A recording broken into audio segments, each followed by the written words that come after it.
ఆశీస్సులు పలుకుతూ ఉంటే ఆయన చాలా భక్తితో ప్రపత్తితో శరణాగతితో ఆలయంలోకి విచ్చేసి ఆ శ్రీయఃపతిని కమనీయ రూపాన్ని దర్శించాలి అని విచ్చేస్తూ ఉన్నారు.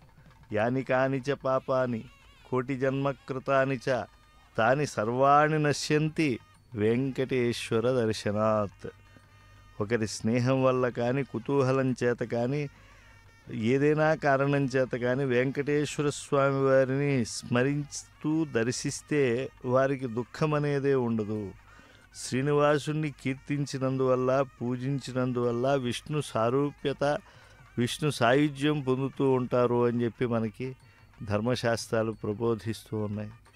అఖిలాండ కోటి బ్రహ్మాండ నాయకుడు ఆది మధ్యాంతరహితుడైనటువంటి వెంకటేశ్వర స్వామి వారి యొక్క దర్శనం అది సహస్ర బ్రహ్మలోకములలో చేసిన పుణ్యములతో సమానము అని కూడా మనకు స్కాంద పురాణం చెప్తూ ఉన్నది. శ్రీనివాస స్వామి వారిని ఒక్కసారైనా అర్చించే వారికి దానములు వ్రతములు తపస్సులు యజ్ఞములు చేయలేదని బెంగ ఉండవలసిన అవసరం లేదు. అవి కూడా పుణ్యకరమైనటువంటివే. కానీ అంతటి పుణ్యఫలాన్ని శరణాగతితో ప్రపత్తితో భక్తితో చేతులతో నమస్కరించుకుంటూ ఆలయంలోకి ప్రవేశించి దర్శిస్తే పరాత్పరుడు శ్రీనివాసుడు అనుగ్రహిస్తాడు. గౌరవ ముఖ్యమంత్రి వర్యులు ధ్వజస్తంభం దగ్గరికి వచ్చారు. ధ్వజో జీవస్సముచ్యతే.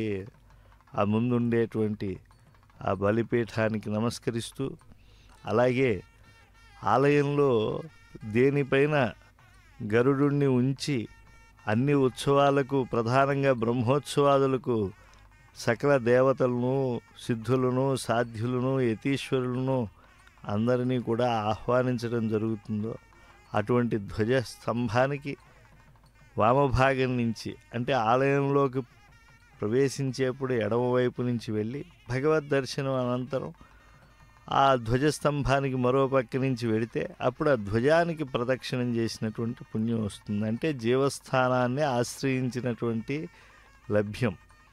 అటువంటి ఆ భగవద్ దర్శనానికి సకుటుంబంతో గౌరవ ముఖ్యమంత్రులు ఆంధ్రప్రదేశ్ శ్రీ నారా చంద్రబాబు నాయుడు గారు ప్రవేశించి వెండి వాకిలను